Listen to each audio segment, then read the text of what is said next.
What happened? Oh my god. What happened? Did I hit something? Your Oh, my phone fell. Oh Wow. my god. That's how excited I am that it is episode 30 of FOS Live. Starting with a jump scare. And it is the first live show of the 31 Days of Spooky Videos. Hopefully everybody's having a great October so far. Happy holidays. I know this is our favorite time of the year. And it's my time where I can go out in public and look normal. Yeah, no one gives you a side glance. It's just socially acceptable now for this month. So for goth people. But yeah, this is our first live show of the month, and we're excited. You were gonna say of the year. Well, yeah, but I didn't. And we're excited to have our 30th guest on. I can't believe we're at 30. We're at my age. And this is someone that we have followed. We've seen on a million other live shows, guesting here and there. So it just made sense for us to have them on. And so they are here tonight. We're celebrating October spooky season, and we're going to get into all the good, movie talk, physical media talk. How come those turned off? Did those turn off naturally? Yeah. Oh, okay. They're on like a timer. Gotcha. But yes, so please help us welcome. I'm going to make sure I have the screens, the proper backgrounds, all that stuff. Yes, cool. There we go. And switch over. There we go. Awesome. Help us welcome for the 30th guest of FOS Live. It is the one, the only Celeste de la Cabra. Hi. Hello. Thank you for that gracious introduction. It's good to be here. Please tell me I said it correctly. Yeah, you did. Okay. Whew. I was putting that little the at the end, the Cabra. Yeah. A little flair. Yes. Yeah. The old razzle dazzle. And actually, you're probably the perfect guest for our thumbnail because you naturally seem to have a lot of purple in your backdrop here. That's like our thing. It's my color. Yeah, it's a phenomenal color. So just it's probably the most perfect thumbnail we've had to date. Everyone else is like yellows and blues and all this stuff. Like that purple. So yeah, not enough people are into the purple, I think. But it's my favorite color. So I think it's nice. Like it reminds me of the night, but it's also like a calming. Yeah, it's nice. It's great. Yeah, I agree. So this is your first time on our channel, but like I said, we've seen you on you've been on James 20th and 21st. I know you've been over there. I've seen you in a bunch of other places. That's the one that sticks out. I think that's the first time I saw you on someone else's channel that we're mutually connected with. And so I was like, oh, this is perfect. I know you're big into the Criterion stuff. Yeah. And as are you. You love the Criterion collection. So we'll probably talk about some of that stuff because I know this is the month they're releasing all their horror titles. So that's an exciting time. But we always like to start at the beginning, and we like to figure out how you became a YouTuber in the first place. So what is, for anyone meeting you for the first time tonight, what is your kind of backstory? Why what's YouTube? Your lore? Yeah, what's your lore? My as lore. I like to say these days. So the genesis of the YouTube channel the idea started at the beginning of the pandemic. I feel like I hear that all the time, but it was a good time for ideas to gel and form as they were. I just had been always like a fan of movies and film and everything like that. But I never really had the time to dedicate to it that I wanted to, because music is my other big thing. But I was always going to live shows like constantly, like several times a week. And so that was like kind of taking up all of my time and money and mental bandwidth. And then all of a sudden I couldn't do that anymore. And so I had to like figure out what to do with myself. And I just kind of got really into this really fast. I mean, like I said, it had always been there, but this was kind of the opportunity to really like dive deep in the way that I've been wanting to for so long. And so me and my girlfriend were watching movies like every day, and we're both very like, I guess, thoughtful, analytical type people. And so we were always having like discussions after the film ended, kind of analyzing its themes. And, the more I learned about like the technical side of things, kind of analyzing like that sort of side of it, like the cinematography and stuff like that. Um, and I'd always wanted to do a YouTube channel for something because I'm just very opinionated, I guess, and I'm always talking, and I need an avenue for that. But at a certain point, I was like, you know, this is pretty good. Like, I feel like we're pretty good at this, and this is like fun for me. Um, so that was kind of my avenue to break into that. And yeah, I guess that's how it started. And just kind of took off from there. Did, Uh, did yeah. you ever consider podcasting, like audio only podcasting stuff, or? Yeah, I have considered that, and you know, we're still in the formative stages of it, but there might be something to that effect coming soon. So Nice, nice. yeah.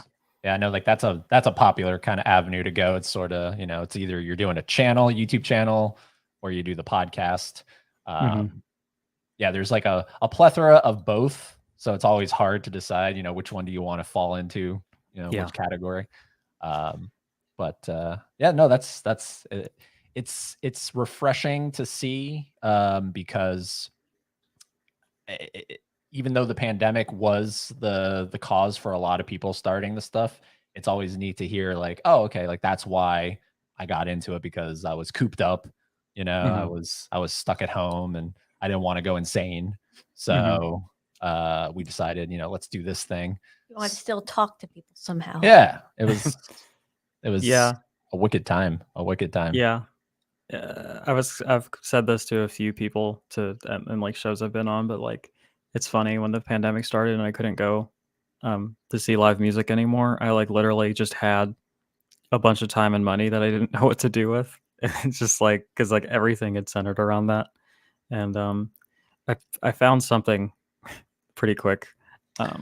If you've seen my collection videos, it's getting unwieldy. Unwieldy. Oh yeah, yeah. No, same here. I literally the other day I was looking at my shelves and I was like, "Yep, I need a new shelf. Need another I need shelf. another shelf." It officially happened. I've run out of space.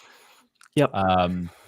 But they weren't doing because I know I follow a lot of stand-up comedians and they were doing during the pandemic. They were doing like virtual stand-up comedy like a lot of Hmm. times, and Yeah. so that wasn't working for them. There wasn't like music doing live stuff like virtually. Like there wasn't. Yeah, they Virtual. were for sure, but it's like it's not the same. And like Yeah. we supported a few of those, but honestly, it happened more than once that I bought a ticket to something and I forgot about it. And then it just happened and then that was that. I was just like, "Oh, well, I don't know. It's just not the same." And there's not that same drive for I guess to make sure my schedule lines up and I remember to actually go to the thing if it's Right. not Yeah. Yeah. like Yeah. an actual thing I'm going to, I guess.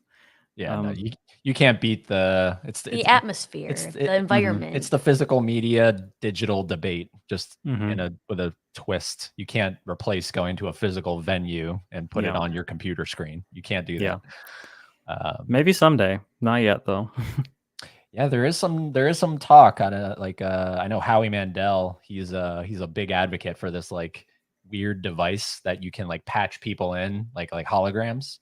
I don't know if you've seen this or not.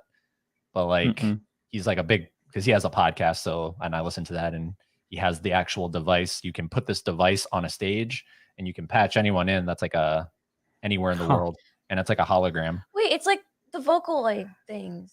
Something like Like that. it's Yeah. literally like how Hatsune Miku does a concert.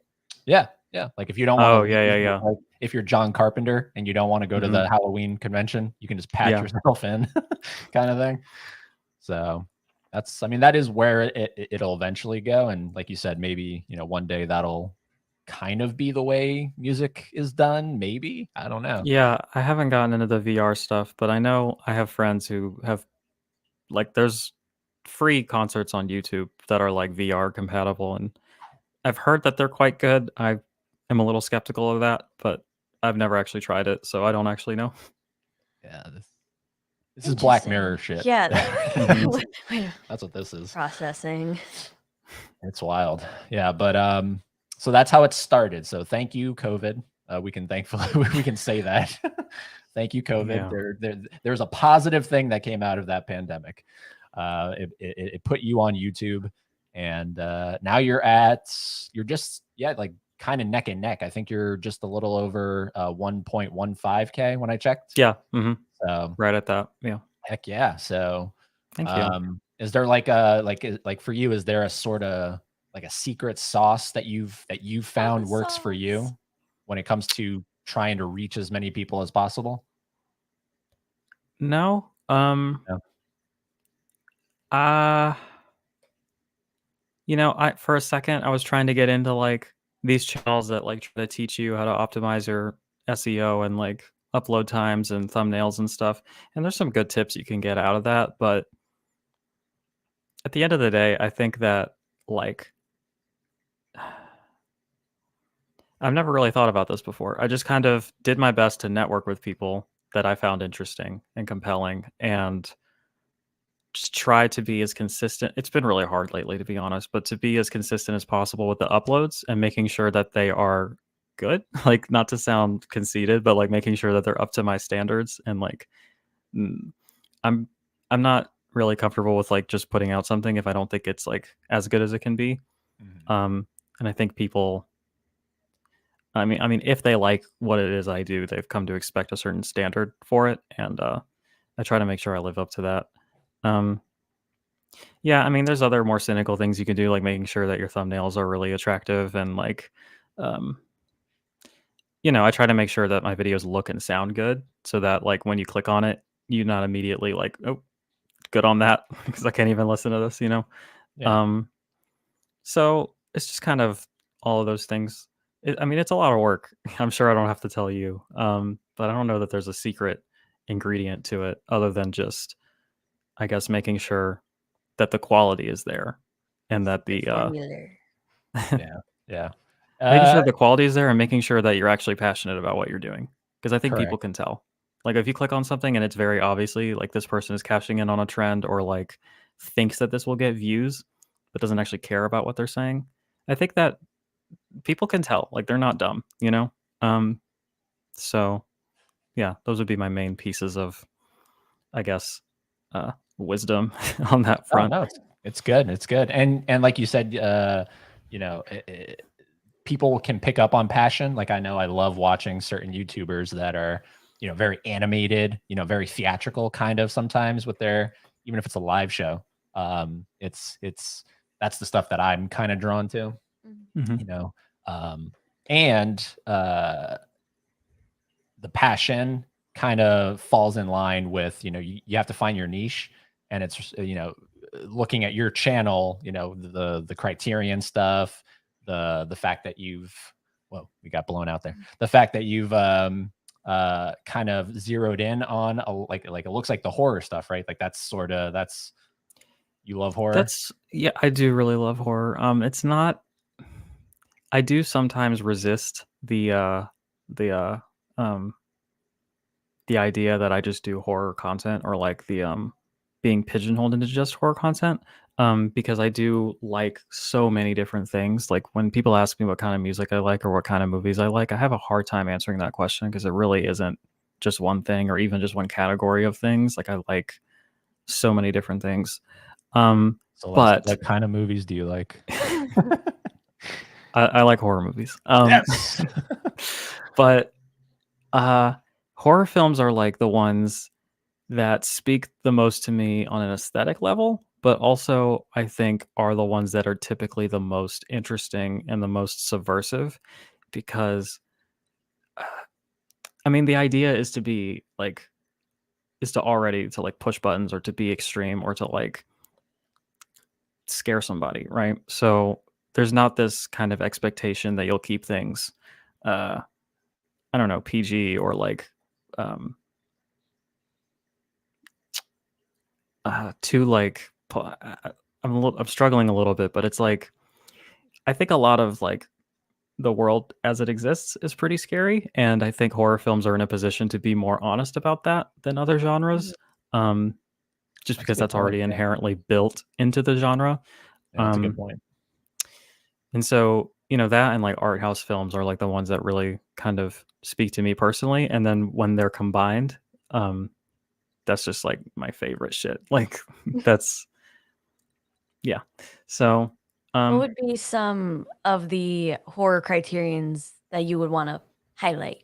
Like some go-to watches, underrated gems, highlights. Eyes Without a Face for sure is always the first one that comes to mind. Really? That was one of my favorite films of all time, and it's one of the ones that I really just kind of like personally identify with, and it's also just very intense. I don't know if scary is the right word. I mean, it kind of depends on your mileage for that kind of thing, but there's some pretty gory scenes in it that are a little surprising for like a 1960s French art film. The Night of the Hunter is my second favorite film ever, or There you third go. favorite film ever. There you go. Yes. No, go ahead. What were you gonna say? Oh, I was gonna say then I just thought a face should definitely get a reappraisal then on my end because I had Yeah. seen that. It's been a while and I wasn't too fond of it. Like it didn't really hold my interest. Mhm. But I mean, again, that was a while ago. So Yeah, I don't know. It just really spoke to my sort of aesthetic sensibilities, and thematically, I think it's so interesting, and it's uh, something that I kind of personally identify with a lot. This kind of idea of an identity being like forced upon you without your consent or without like being even consulted on something like that. This idea of like feminine beauty standards that are just so violently imposed on like even very young people. And it's just like a really it's a good for her type of thing too, without spoiling anything. yeah. um Yeah, so definitely I reappraisal. I like that one a lot. But that doesn't mean that it'll be for everybody. Like it is kind of a slower, more challenging um I'm and definitely I can choose you with my slow burns. yeah, it's not like an in your face type of thing for sure. Yeah, I also really like The Night of the Hunter. That's like my third favorite film of all time. Some people wouldn't call it a horror film, but I think it is. Yeah, it's definitely walking a fine line. Mhm. Like it's seen in like I mean, you look at like Rotten Tomatoes and like their top 200 and it's there. You see like you go to the Criterion website, you go to their genres, horror, it's there. But it's not like it's like a psychological thriller, I would say, not more so horror. Like the one I just watched not that long ago, Jigoku, that's straight in your face horror, like no doubt about it. I've not seen that one yet. I need to check It's that one out for sure. it's Japanese. It the word Jigoku is Japanese for hell, Mhm. and it's known to be one of the most gruesome depictions of hell. Right And on. I'd have to agree. It's Nice. interesting. I don't know. Little Nice. Nicky's pretty gruesome. Little Nicky's pretty gruesome. Oh. Have you seen Little Nicky? I have not. No. Ah, I'm not the biggest Adam Sandler fan, to be honest. Oh, that's fine. That's fine. That's not like a huge hot take or anything, but no, No. that's definitely not. you know, Although, actually, yeah, I really like him in his dramatic roles. Actually, I think he's a very talented actor that chooses to be bad on purpose. So that's an interesting dynamic that you don't see a lot. I think so too. although, and because you haven't seen Little Nicky either, and you know, there's like I think out of all his films, that's the one that's you know, the most because I mean, he's literally playing Satan's son, and he comes to Earth and all this stuff. And so it he's- has a and he- very like, yeah, it's like a very comedic edge to it. But there's a lot of cool imagery in Little Nicky that I think is just kind of swept under that rug. It's just the fact that he talks like that. Yeah, it's the accent that he chooses. Why does he talk like that? Yeah, I don't know. I know he got in the- why? Because he got hit in the face with a shovel I in know. the movie. That's I why. know. But yeah, that's a fun depiction of hell. If we're talking about depictions of hell. Speaking of the Japanese stuff, have you seen Kuroneko? That is going to be a first time watch for me this season. Oh my actually. god. It's maybe the most beautiful film I've ever seen. Like the shots that are pulled off in that are just unbelievable. It's like I also think like weirdly feminist in a way that I wasn't expecting. It's just like that super high Especially contrast for like 50s Japan. yeah. Yeah. I wasn't expecting it and I think it's definitely there. James from Yeah. 20th and 21st also said that that was a good sort of like Halloween-y time movie. Mhm. I remember talking about that with him. Okay. Yeah. I've been trying to recommend that to people because I don't hear people talk about it, and I think it's like almost perfect. It's on HBO Max. If Oh, yeah? for people who stream, it's on HBO Max. It's on the Criterion channel too, if you want the best streaming service. Fair. Which we have. Yeah, I appreciate the Criterion channel Mm-hmm. because like they do more? Sure, but then what's the point of buying, the physical media? Like Mhm. the older stuff, the stuff that they don't even sell physically, they don't have digitally, which it was like whatever. But like the collections that they've been releasing now, like the pre-code collection, the 90s high Mhm. Yeah. school horror, like I'm like, okay, like these are like little playlists of movies, if you will. Yeah. Yeah. It's just That's so that's why I love it so much, and that's actually the first thing that got me into like deeper cuts in cinema was like just getting a subscription to the Criterion channel and letting their curation be my guide. Um, and then just getting into the Facebook groups associated with it and stuff and talking and learning from people there. But they're the only streaming service I think that I can think of that like have the amount of supplements that are there, where like they actually have things in little bundles so that everything that's on the Criterion disc is on the streaming service if they like have the rights to it. Um, and then also, yeah, those bundles that you've described, where they kind of pick a theme or an actor or something, and then you kind of have all these films that you can look at through that lens. And then they'll usually have accompanying like interviews or introductions and stuff like it's just like yeah. it's like the most accessible, most affordable film school you could get. It's just wonderful. They even have like in those collections, like you said, the bonus features. It's Mhm. literally like popping in a disc and Yeah. watching all the little bonus features, but they're also in collections.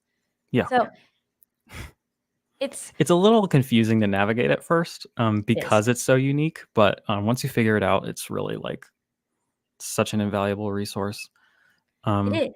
And like the thing that makes it different than, just going to Netflix and going to the genres and seeing like scary movies for kids, scary movies like haunted house themed. Yeah. Like the problem with that, and I feel like a lot of people who talk about streaming services mention this, is that they'll take a film and to sort of inflate their library, they'll place it in multiple different categories. Mhm. So it'll be like this could fit into supernatural, but also fit into suspense thriller. And so then it's listed several times, but it's like in different categories, but it's all the same movie. Yeah. Whereas like the Criterion channel had like a playlist just for like Roger Corman's Yeah. Edgar The Allan Poe Poe stuff. collaborations, Yeah. yeah. Mhm. Yeah. And like I said, the pre-code, and that's just like in its own little thing. So it's just interesting. Yeah, I think that there is That's maybe a little bit of overlap there where like us especially the ones that are in their permanent collection might pop up a few times, but like right. it's very rare to the extent that I haven't really noticed it. And also like it gives you an opportunity because like those things that you're describing on the other streaming services are very obviously like algorithm generated, Yeah. whereas like the Criterion channel has a human being that actually knows what they're talking about, like putting this stuff Exactly. together. And so, if like Seven Samurai is in more than one bundle, it's like for a good reason. And like you can be like, oh yeah, that would be in the Kurosawa Mhm. bundle. And maybe it's also in the Japanese whatever bundle. Like, and then you can kind of see it through that lens. But they Yeah, I make think sense. that's really fun. So I want to transition to the background that you have here because I love looking at people's backgrounds. And kind of because there's not a lot of streams that'll highlight. Let's talk about your background real quick. Yeah. So I'm just going to make you a full screen here for a second because I want everyone to be able to get a big picture of what we have going on here. And if you just want to like Cool. highlight a couple things that you see. Sure. So let's see if I can get the pointing right. Right here, this big poster, that's my Argentinian one sheet of Witchfinder General. So that was an original theatrical poster from the 60s, I think, is when it came out. Oh. And it's the Argentinian art. I have a few one sheets. I'd like more of them because I think they're really cool, but they're Yeah. expensive and frames are expensive. I just have this one on a magnet frame, unfortunately, because it's so big that to frame it properly is like literally like 5 times as expensive as the poster was.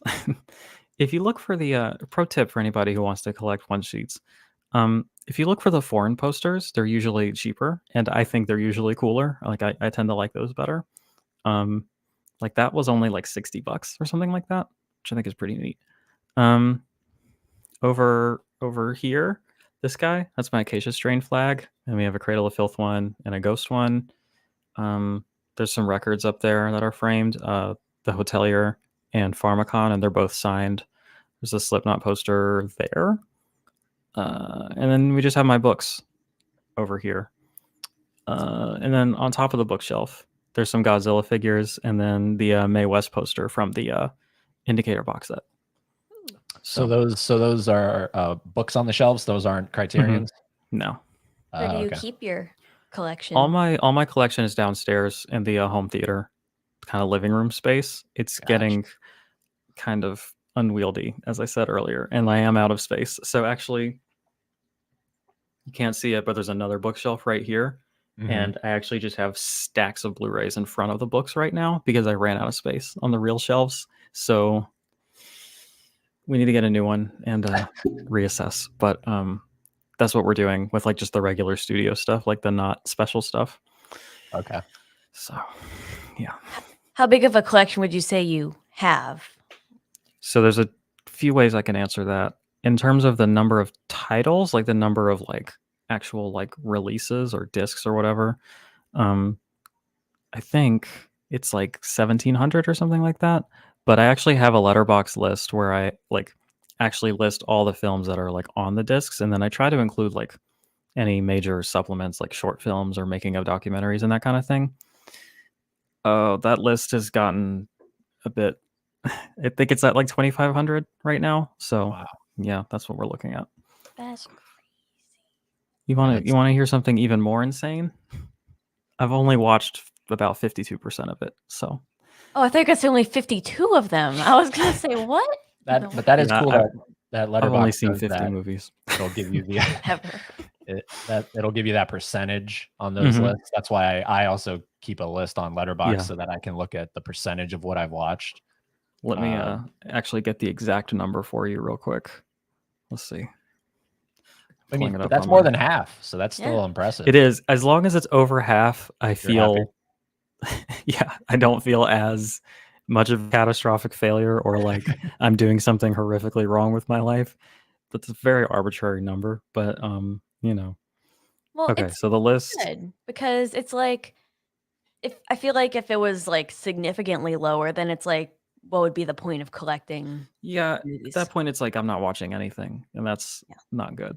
And yes, it's definitely gotten out of hand, but at least I can say that over half of it. So it's 2,351 films in the list right now, and I've watched 1,236 of those. So those are the exact numbers. Wow. Christ. There you go. But then, like you said, that includes short films, making ofs, which Letterboxd usually will include. They'll have the Yeah. So with that, I actually when the list was smaller and more manageable, I tried to list like every supplement in advance. Like I would look it up and like add it that way. And then I just kept finding ones that I missed, and like it really got to be too burdensome to try to do that in advance. So now what I do is like if there's anything really obvious, like if it's like again like short films that are like on the back of the thing, it's like that's part of why I bought it was to get those shorts and stuff too. Yeah, I'll go ahead and add that while I'm at it. But like if it's a making of featurette or something that I didn't realize had a letterbox entry, like I'll check after I've watched it and then I'll add it if it's there. But like it's too much to add it all in advance anymore. yeah, Man. crazy. It's Well, crazy. I have a little baby collection. I think I only have like 30. 30 movies. That's 30 an admirable number and amount to have. That's where I should have stayed, maybe, probably. I don't know. Yeah. Well, that's only because of me. Yeah. Because I- you were never physical media. No. Yeah. You're That's- Except the for my VHSs. yeah. I don't know how many my girlfriend has. It might be, it's probably closer to 100, but it's like not nearly to the extent of mine. So you're the collector. You're the Well, collector. okay. She's a collector too. She just collects other things. Oh, okay. She's a Gotcha. big plushie person. and those take up a lot more room. So our house is starting to get cramped. I have a net like in the top Mhm. corner of the ceiling. Mhm. Yep. That's where all She my does guys too. hang She out. does I too. bought her those nets for Christmas last year because we needed somewhere to put them.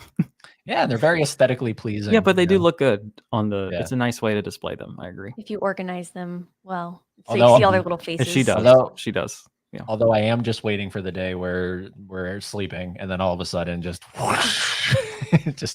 like a nail comes out somehow, or I'm just waiting for Of it. all the things in the house that could fall on you while you're sleeping, that's probably the best one. So Yes, that's a this is true. positive at least. This is true. We also have that rickety fan that we don't ever turn on Yeah, above us. because that- we get scared. I'm a little scared of. But that's cool. That's cool. What's the we're all gonna die? Like what's this thing right over here? That's a cattle decapitation sticker, which is a kind of fun animal rights themed sort of environmental death metal band. I got that when I saw them a few years ago, and I think I wanted to put it on my car, but then I decided it was too much and just went ahead and put it on the bookcase instead. It looks it looks good. It fits It the says we're all gonna die, and then in fine print it says have a nice day. Oh, cool. It has their logo next to it. That's awesome.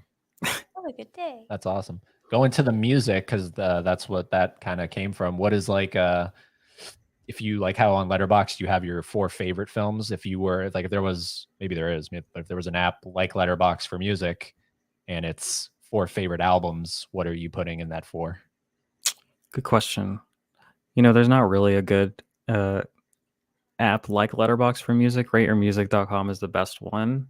That's like the closest, but the interface is like very outdated and it's very clunky and it's not ideal, but it's the best we got. The top 4 favorite albums. 69 Love Songs by the Magnetic Fields. The Used self-titled. Blady Ice Dancer. And oh no, I only have one more.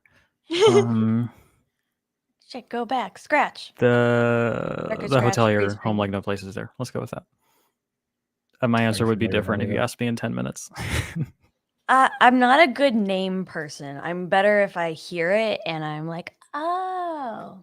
Okay. But I'm personally more of the old people type rock music. Mm-hmm. Not, I mean, like I'm familiar with like Ghost and Slipknot, but Mhm. any more like underground, I get a little head scratch. Yeah, we had Vinyl Reckoning on. It's a channel called Vinyl Reckoning, and that's their whole thing. They just shelves upon shelves of So vinyls. many and I mean, vinyls. the whole Yeah. conversation was interesting. Don't get me wrong, but I was just going, nope. I guess I don't know music. And honestly, sometimes music feels more vast than music feels more vast than movies does to me sometimes, because I know way more movie stuff than I do, and it's just the interest. I'm way more interested in movies than I am music, but it just feels like there's, like you just said, 4, and I have no clue. I've never heard of. Well, And I it's- think what might be happening there is the barrier to entry is so much lower. Like the cost of recording an album versus the cost of creating a feature-length film is such that there's just infinitely more recorded music out there than there are like actual narrative feature films. There you go. I think. I mean, like that must be true, right? It makes sense to me when you say it. Yeah. Yeah. Like I could technically right now, I guess, make a Mhm. album if I wanted to.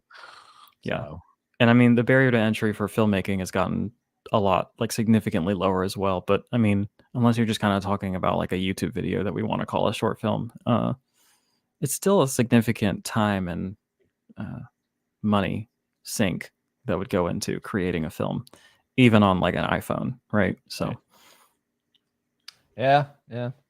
Fee interruption because he's being a nut right now. no, you're Yeah. fine. He has the zooms. He's got the zooms. He's like, there's They people do talking. that. I have to make myself known so I get attention. Just make sure he doesn't hit the microphone.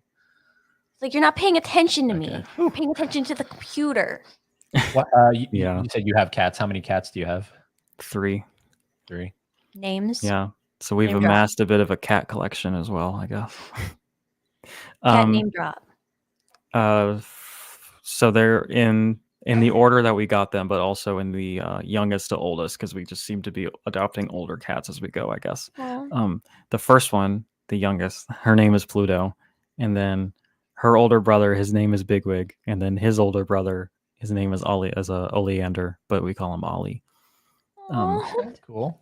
babies. Big The first wig. two That one. were names that I picked, and then Oleander was his name at the shelter, and my partner Avery, she really insisted on keeping it, even though I wanted to call him Falcor because he looks just like Falcor. That's okay. Ollie's a cute name. That's the next cat. That's the next cat. Next Yeah, cat. maybe.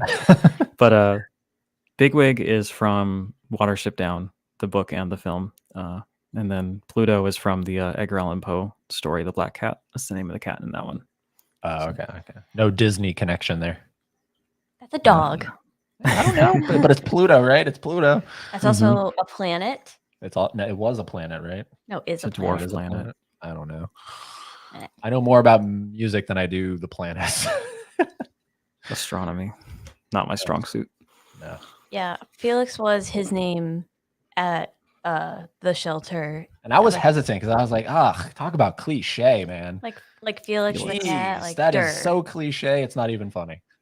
Yeah, I'm drawing a originally- blank. What is Felix the cat from? The really Is that old like- cartoon, like the 30s. Oh, the black and white one. The yeah. big eye. Yeah. Okay. Yes, Yeah, big yeah. eyes. But it's just such a like when you think of cats, Felix you the think cat. of Felix. It's just so Hmm. like common and I wanted to call him Soup, but Soup is a great cat name. yes, thank you. I'm we a had fan a- of giving cats really dumb, goofy names. I Like, mean, I I'm made so- mine very like literary or whatever because I'm pretentious, but like I love the idea of calling a cat just like Sock or Soup or something like that.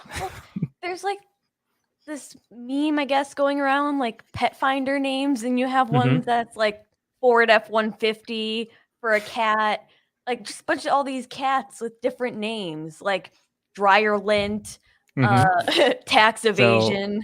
Yeah, so my girlfriend works at an animal shelter, and so she gets to see a lot of fun ones. And also, she gave me the link for the name suggestion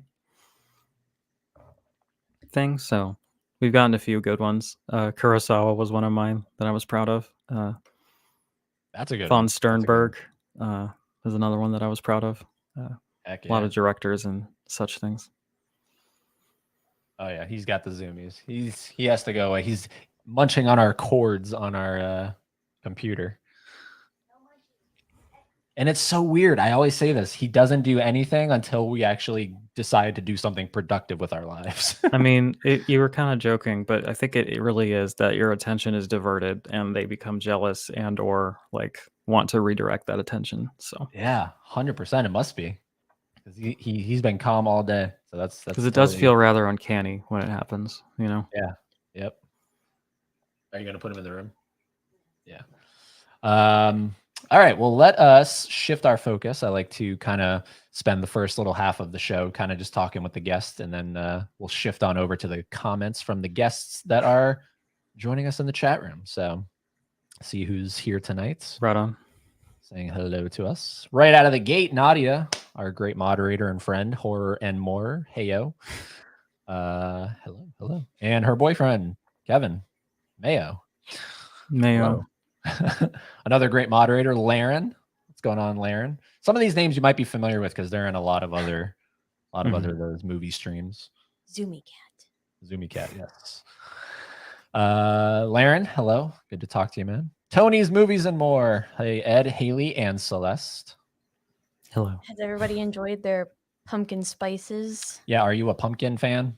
I am a pumpkin fan. I'm a big pumpkin fan. I've decided to stop being like coy about it or whatever, or like pretend like I'm above it. Like I adore October and the fall season, and especially with the impending or currently happening sort of climate crisis going on. It feels like the fall is shorter every single year, and I'm just trying to savor every second of it when I can. Are you more north or south? I live in Virginia, so Oh, like right in the so middle. But it gets just miserable in the summer. But I'm also like, I mean, I say it like a joke, like I'm a vampire or something, but I mean, it really is true. Like I'm very sensitive to heat, and like I get overheated really quickly. And like if I'm outside too long, like it really just it drains me, and it affects my mood. And like I'm just so miserable in the heat. So when it's fall time, I'm just so happy. So Yeah, it's weird. anything Like, that can kind of help promulgate that feeling, like pumpkins, is something I'm a fan of. it's weird. Like people get like the seasonal saddies like Mhm. around winter time. Like that's like the common thing. But like you're somebody as well as I just feel miserable in the summer. Yeah, I'm not Summer like saddies. yeah. I mean, like, honestly, I like wintertime. Like, I'm not a fan of like being super cold, but like I like the winter. Like I like the kind of gloomy outside sort of thing. I like snow a lot. I like putting on a comfy like hoodie or a coat instead of just like going outside and melting, you know? That's what I'm It's saying. just nice to me. You could always put more on, but you can only take Exactly. so much off. Exactly. Yeah. Laren saying hello, Laren. hello. Happy spooky season. Right back at you, dude. Right back at you. Everyone's saying hello Hello. to each other. Movie Hello. collector. What's going on Hello. there? Hello. Double feature podcast. It's been a Hello. while. Long Hi, time it no has been a see. minute. It took a while. Wow. But Celeste brought you. That's awesome. I love it. I love it. They were just on KB last night. That's where I saw them. Nice. Judd 3300. I just call you Judd, but figured I'd throw in the numbers there. Question. I guess we'll direct this because there's no name attached, but we'll direct this at Celeste. What is your favorite horror movie or movies? But you kind of answered that at the beginning. Well, overall, my favorite film of all time is a horror film. So it's the original Wicker Man from 1973. I have a yes. tattoo portrait of the poster on my arm Boom, look at here that that. you can kind of see. You have Not the Wicker super Man. well, but yeah. How do we feel about Nick Cage? I was gonna say we've seen that original. Like we're waiting. Is next Tuesday the Wicker Man Steelbook? Or is it? It's either that or the week following. I have it pre-ordered, so I didn't have to think about it. You don't have to think about it. Yeah. Yeah, I'm taking the chance because today I went into Best Buy. They had the Mist, so I was happy about that. So I pre-ordered that too. It came today, and it is beat to shit, and I'm like not happy about it. It see, is so that's why dented, and that is why I've kind of given up on that because it seems like they don't care about the shipping. I much prefer taking the chance going in and having like 10 copies to choose from. yeah, that's been my philosophy on the rare occasion that I like feel like I need a Best Buy exclusive steelbook because it's not that often. But sometimes they're just, and it's usually the Lionsgate ones, where I'm like, okay, yeah, I want that. And there were just 2 this month. Like I need that Wicker Man, and then like I really like that Mist one too. And so I was asking around, and people were like, those are probably going to sell out. Like maybe even on pre-order, you might want to just go ahead and lock that in. So I was like, okay. And then it comes in and it's busted to shit. And now it's gonna be a whole thing. I'm not stoked about it, but that's okay. As long as at the end of it, I get 2 copies that are not destroyed, I'll be okay. You know? Yeah. Like I'm not even that picky. Like I saw the dent when it was still wrapped, and I was like, maybe I can live with that. And then I opened it, and it's like, I mean, caved in, and like it doesn't even close right. So like, come on, like I can't be doing that. Well, and then obviously that's not. I would like to think that's not the people that packaged it. That's in transit kind of thing. Well, it was just in a bubble mailer, so Yeah. yeah.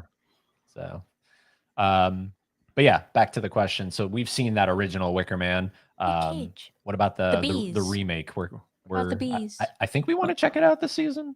Yeah, we want to check it out. It is genuinely one of the worst films I've ever seen in my life, but also I don't. It's like that's okay. You made a bad remake. It happens. It's fine. Wait, And like is it it is because bad it's in a a kind remake? of Is it entertaining because way. it's a remake? Like, and you're judging it Partially. based on the source material? Partially. I mean, they are remaking my favorite film, so like there is not a way I can be impartial about it. But like, I think thematically there are things they do to it that really.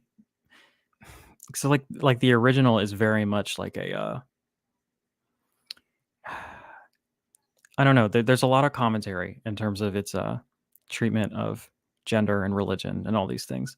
And the remake, and I rewatched it with the commentary because I had rented the Blu-ray, and there were so many instances where the guy just said like, well, the original did it this way and we wanted it to be different, so we just went ahead and did it this way. And it's like, okay, but you didn't stop to think why they did it that way, and now you've ruined it and you've made it like not great. So But it is like really like just dumb. Like it is a profoundly stupid movie. So it is like fun to watch in that way if you don't really Have an like once you kind of attachment. get past, yeah, like the fact that it's horrible, like you can at least enjoy it on that level. Um but Did yeah, watching it the is commentary make it worse? it did because I was hoping that there would be some kind of self-awareness or some kind of tongue in Wow. cheek. But no, this guy was like with a straight face, like seriously, like, yeah, I think this is really good. And like there was clearly a lot of misogyny that went into his interpretation of the story too. That I was just like, cool, man. Okay. So it sounds like Nick Cage isn't the problem, right? I mean, he's the most watchable part of it, I think. Yeah. But it's the script and the direction, and I mean, he's I think hamming it up as he is wont to do, and that's fine. But yeah, Wow. not for me. So Maybe I need to rewatch it, and just now that I know what it is, maybe I can enjoy it more on a kind of lowered camp level. expectation. Yeah. And plus, there's 2 cuts of that movie, right? There's the PG-13, and then isn't there like an unrated version? I think so. Actually, now that you say that, I kind I of forgot know- about that, but I'm pretty sure I just watched the unrated cut. Okay. I know one cut has the bees, the other does not. You're right. Actually, that was the one that was cut for the theatrical because it was deemed too violent, which is pretty silly. But Bees. Yeah, I gotta like the thing that always like that I took away from the original Wicker Man, because ultimately it wasn't a movie necessarily that I gravitated towards, but I love the ending to that movie, and that's like literally like I don't like it on Letterboxd, but I bought it on Blu-ray. I'm gonna buy the steelbook to have that, and it's literally just because of that ending is so just I don't know, like the whole movie felt it's powerful. yeah, like yeah, like the whole movie leading up to that, I wasn't on board, and then it got me on board at the end there, and I was like, oh man, now it's over. But It was just getting good. I love that ending. Yeah, It gives me like chills and like a pit in my stomach no matter how many times I watch it. Like that ending is so effective. yeah. Just haunting and also like cathartic and kind of triumphant. If you have feelings about our protagonist in the way that I do. So I mean he's like a religious missionary and a police officer and like Yeah. We know. Yeah. Yeah, it's pretty wild. But there you go, Judd. That's the answer, I guess, right there. Favorite is going to be original Wicker Man. So are you hoping for like maybe the future? Like, because I think once there's a third film, that's technically a franchise. Like, are you hoping for like what are you hoping for when the future goes forward with Wicker Man? Because eventually it's like something's gonna happen. I know that the director did a sequel and I'm scared to watch it because I've heard it's really bad. There is a sequel? Yeah, there is a sequel that he put out like in the 90s, I think. Christopher Lee is in it briefly, I think. But I've heard it's just so bad. And I'm just like, I think that the original is a perfect film, like from start to finish. And I think it does resolve everything it needs to resolve for its own narrative. And so I'm not opposed to like revisiting that world. But I just don't see why. And I think that the likelihood that you would do it well is pretty low. So I don't know. If they wanted to make another one, I mean, I wouldn't be like angry about it. I will say what I meant to say earlier. The one beef I do have with the Wicker Man remake is that when I tell people, I have to clarify which one because it's more popular, and people are like, "Really? You like that one?" And I'm like, "No, no, it's the other one. It's fine." What? It doesn't even have like a Twilight of the Gods? Is that what it's called? I honestly don't remember. Okay. It doesn't even have like a poster like on. Technically, I think it's like actually called the Wicker Tree or something. Yeah. Okay. Wait. That's 2011. Oh my God, is it really that? Hold on. Well, now I'm fact checking myself. That's it has a 20%. The Wicker Tree. It's 2011. You're right. I thought it was older than that. And that's the same director as the original? Mm-hmm. He only directed 3 films, and that's 2 of them. Christopher Lee is credited as Old Gentleman. Wow. Not even the same character. Okay. Just Old Gentleman. Maybe. He's just a guy, He's just I mean, isn't Christopher Lee just a guy? Yeah. Yeah. Nothing out of the ordinary there. No, That's he's the just a real unfortunate human. thing when they remake movies and they don't give it a new title, or like the most Mhm. popular one is Halloween. It's like, can you imagine Halloween fans? Like, I like Halloween. Oh, okay. Which one? Like, Yeah. come on. That's it's annoying. So, moving on, we have Laren. Not sure who Judd's talking to. I'm well for anyone wondering. Oh, That's because good. Judd spelled it Lauren. Lauren. That's fine. Movie Collector says, Celeste, I like how you decorated your room. I like the lighting. Thank you. I I put really like. Sorry, no, go ahead. I was just saying I really like how the purple and red sort of like Mhm. collab Thank you. together. A lot of this I just do naturally because I like having things I like surrounding me all the time, but the lighting was very much a purposeful thing for this little venture. So, yeah. Thank you. I appreciate that. Looks good. Yeah, I'm definitely you've heard of a minimalist. I'm a Yes. maximalist. I'm absolutely me and my girlfriend both were very much like maximalist people. There's just shit everywhere all the time. And sometimes it's a little stressful, I guess, when it becomes something that I don't feel I'm in control of. But when I can decorate my space the way I want it to be, and I have things that I like, I like that. It makes me happy. So I like having things to look at mhm. on the Yeah. walls. Yeah.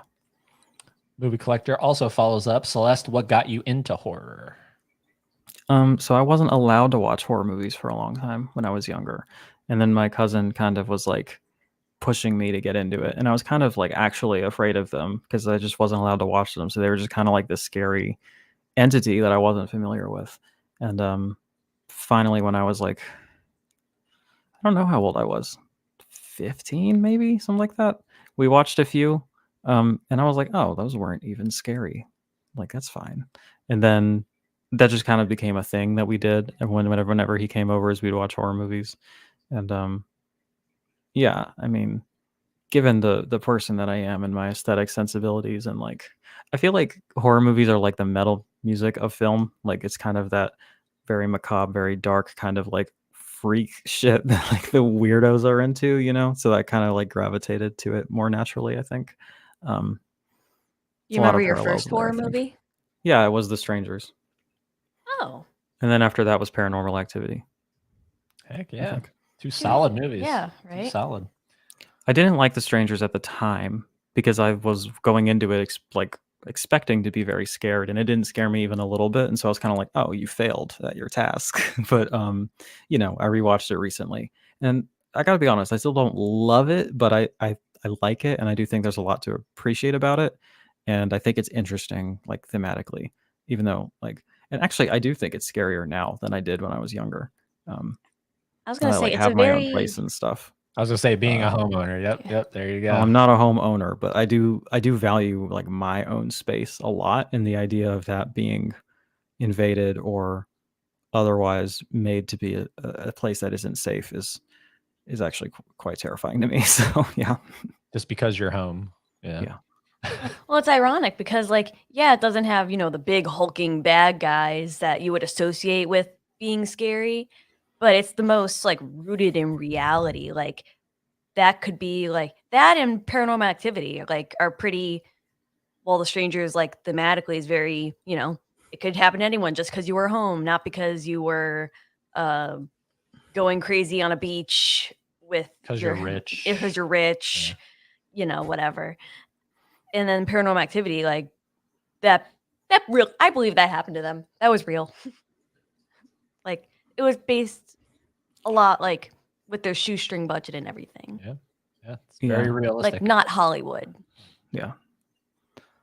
I'm not Um, much of a believer in the supernatural at all, but what does scare me about films like that is the idea that the person that this is happening to tries to convince people that it's happening. And from my perspective, when everybody doesn't really believe them, I kind of am sympathetic to that. I'm like, I don't think I would believe that either. But if I was put in a situation where something like that was happening to me, and I knew that I couldn't tell other people because I wouldn't even believe me, that's a pretty scary situation to be in. So that's Yeah. kind of the perspective that I come from on those. Well, it's funny because I saw like a shit post or something on Twitter where it was like, if somebody like if you got admitted to like a psych ward, there's no way of convincing people that you're not crazy. And like I Yeah. thought of like going back to Criterion, Brian De Palma's sisters, where I like love that movie so much. It's it's so so good. good. Where, the one like is being, thrown into the mental Mhm. institutions and she's like, I'm not crazy, like I'm literally not crazy. And they're like, okay, sure, Jan, sure. Mhm. Yeah. To be clear, also, I think that these films are also often like a pretty clear, like Rosemary's Baby is a really great example of Yes. this, of like a pretty clear metaphor of how like women's experiences in general are not believed and are minimalized and treated as though like they're just like children or like not to be taken seriously. And that is scary because of how like real it is. Mhm. And just how like, like omnipresent that experience is across the board. So yeah, that I just wanted to throw that in there too. Rosemary's Baby's a good one. Have you seen that one?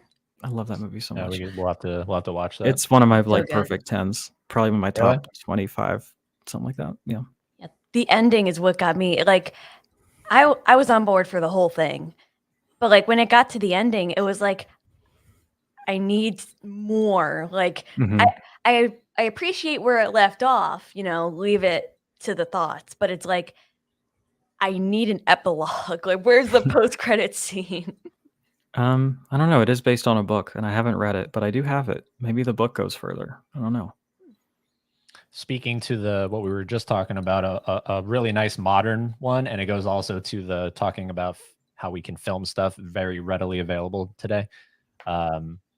Steven Soderbergh's Unsane, the movie. I just bought that one recently. It'll Oh be my in my God. next Blu-ray audit because I found it for like $4 or something, and I was like, that looks like my kind of thing.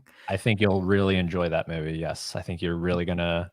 It's very unsettling, and it's quite literally what we're all talking about right now. The type of thing that we're talking about, I like to describe as and I didn't come up with this, but I like to describe it as a psychotic women cinema. Is like one of my favorite things. Yep. Gaslight, great. gatekeep, girl Yep. boss. And that whole movie was shot on an iPhone. Nice. Yeah. Yeah. That's interesting. Interesting. I'm Yeah. definitely looking forward to watching it I didn't now know that I that. have like a person recommending it to me. I just kind of like saw it and I was like, cool, that looks good to me. I'll check it out. Yep. And for $4. Yep. Yeah. Mika says you give the best recommendations. Aw. Bought Eyes Without a Face based on your recommendation and loved it. Thank you. That means a lot to me. I'm really happy. That's one of the primary objectives of this whole venture, is to like kind of highlight more underseen films that I think are really important and really special. And so when people like take me up on that and then they're like, hey, that was really great, like that feels good, Yeah. That's always good. Question: in your opinion, what horror movie needs to stop making sequels? I think is what Judd says. Halloween. I was gonna say It's too that. many. It's way too many. Like we needed to stop after the first one. That's my hot take. Is like the first Halloween is good, and it's good partially because that's where it stops. And I honestly don't even like the first one like most people do, but I do think it's really good. Everything after that I have not liked in the slightest, and I would like us to stop, please. Us as a society need to stop.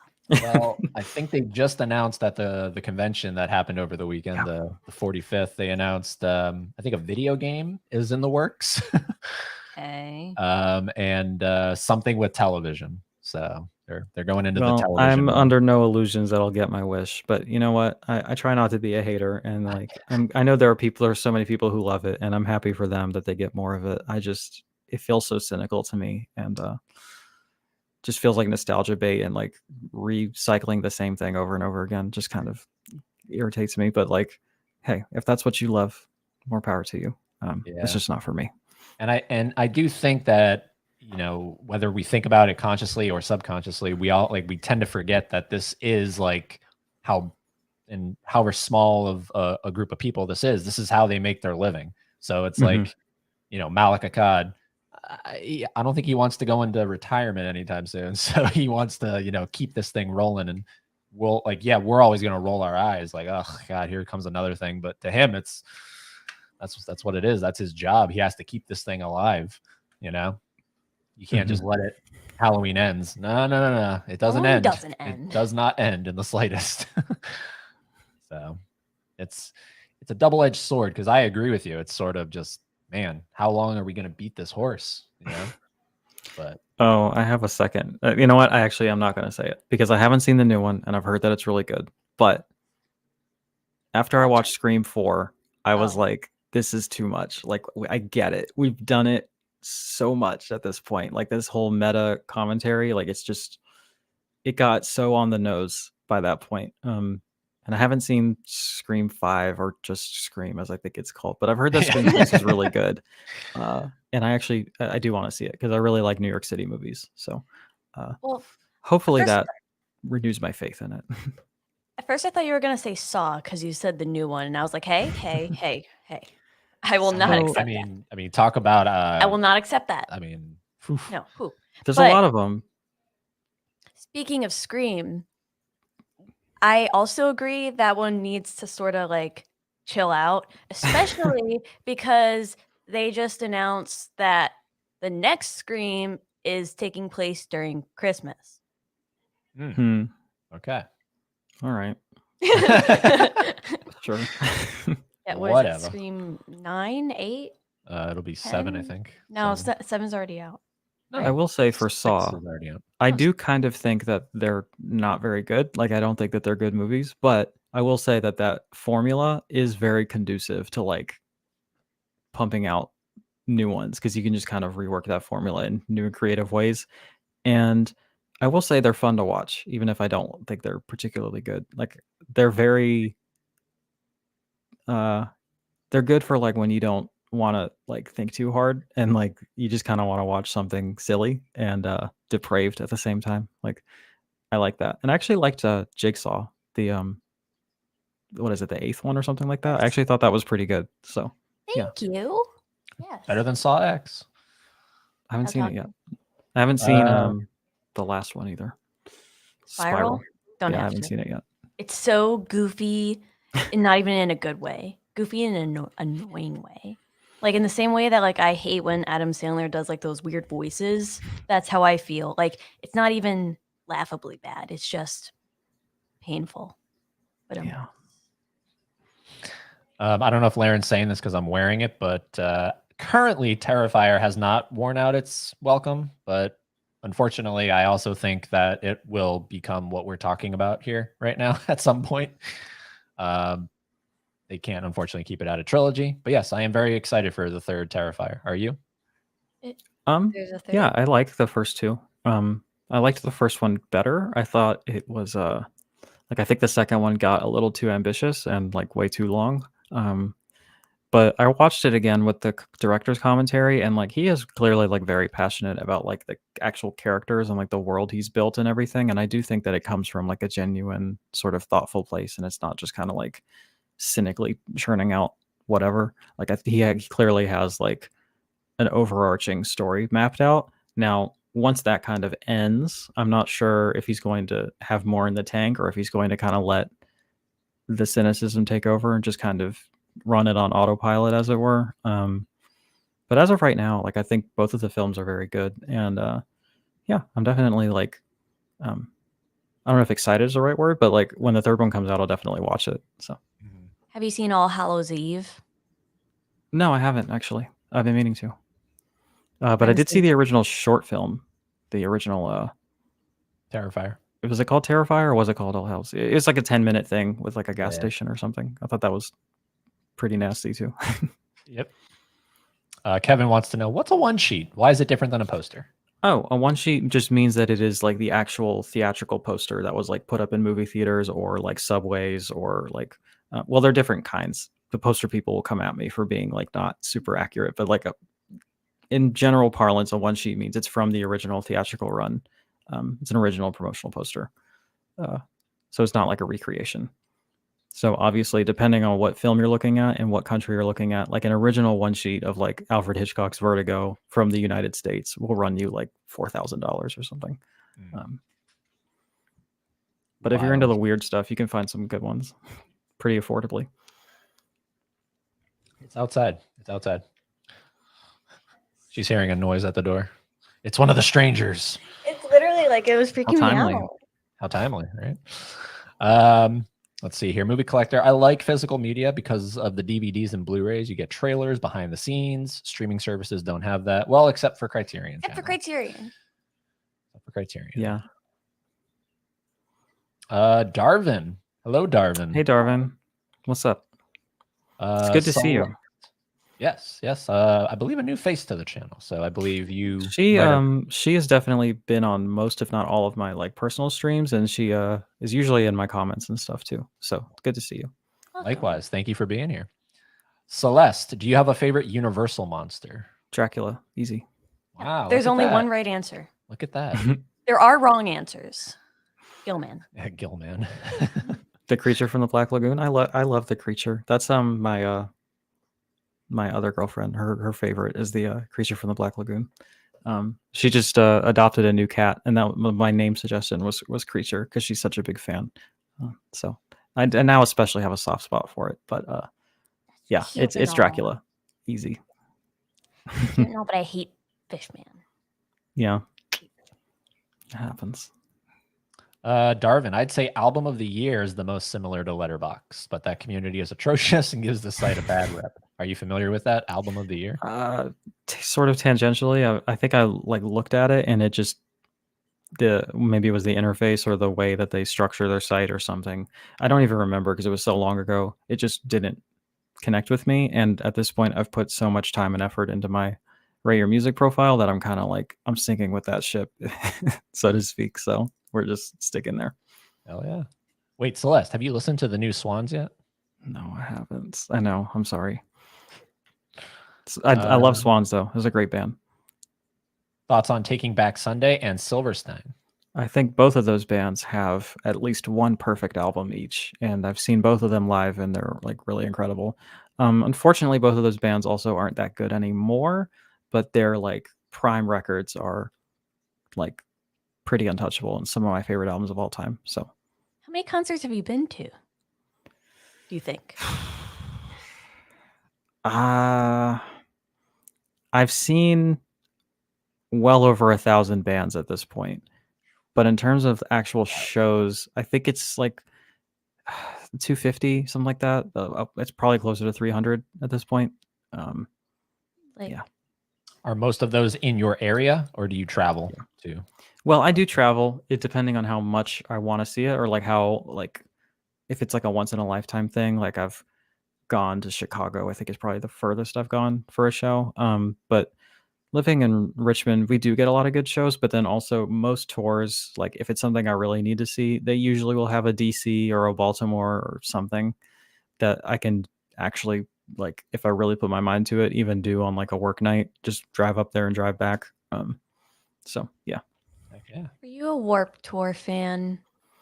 You know, I never got to go. That was when Really? I was in high school, and my parents wouldn't let me go to anything like that.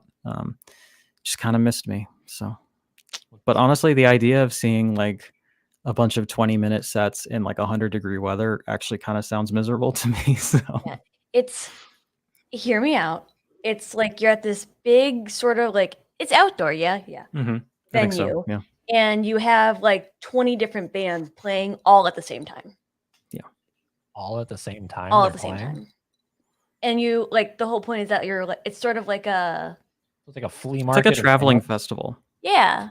So like but when you're at that specific like person's stage, it's almost like you can only hear them. So like you would think that they would Yeah, drown it'd be- each other out. Yeah. But if you're focusing on one, then it's just hot. Interesting. It's hard to go to festivals these days because the heat is so unbearable that like it's actually kind of unsafe to be out there and like without like proper shade and stuff. Yeah. We went to Riot Fest last year and it was pretty brutal. Like there were sets I had to like tap out on. I was just like, I can't do this. I have to go in the shade. Like it's getting bad. So Yay for global warming. yeah. Yay. The festivals are nice in that you get to see like 40 bands in a weekend or something. Mhm. For a pretty reasonable price.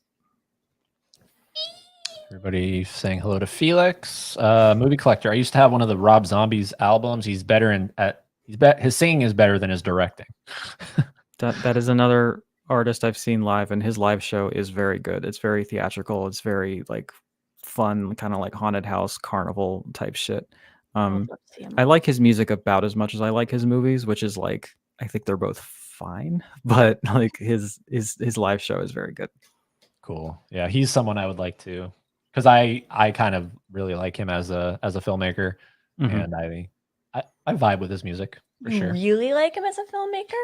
Yeah, for sure. Like, even though his movies generally aren't up my alley, I like there is a His passion there. approach? There's Yeah. a passion there, I would say. For sure. Yeah. He's definitely like an auteur of sorts. Like you can definitely tell when it's a Rob Zombie movie. Oh, yeah. And you can tell that he's 100%. doing it out of love. So I 100%. respect him more than I actually like personally like vibe with his stuff. But I like House of a Thousand Corpses. It's a kind of a nasty movie that I liked by the end. Have you ever been to Halloween Horror Nights? I don't know what that is. So that's a Halloween event that Universal Studios puts on in Orlando. Oh, and okay. Hollywood. Okay. I was saying because they did a house of that, like a themed on House of a Thousand Corpses, and you got to Ooh. essentially like walk through the movie while being scared. That's fun. I'm not a That big was- theme parks person, but like set recreations of weird horror movies sounds like the kind of thing I would like. So that's fun. Yeah, it's like a weird sort of surrealist sort of walk Mhm. through because you're going in a straight line, but it's like you're going through the house and down and up. It's fun. And he's thankfully alive, so he was able to collaborate on it and kind of Yeah. that's check true. off on Nice. some stuff. Tax evasion's a wild name for a cat. I think it's a good one. That is cool. Tax evasion. Your tax evasion. You could call him Taxi. Taxi. Penalty Box box. three. fee. That's cool. I Oh, like that one. That's right. fun. It's baby jail. Yeah. Oh, hello here. Another new face, Dustin.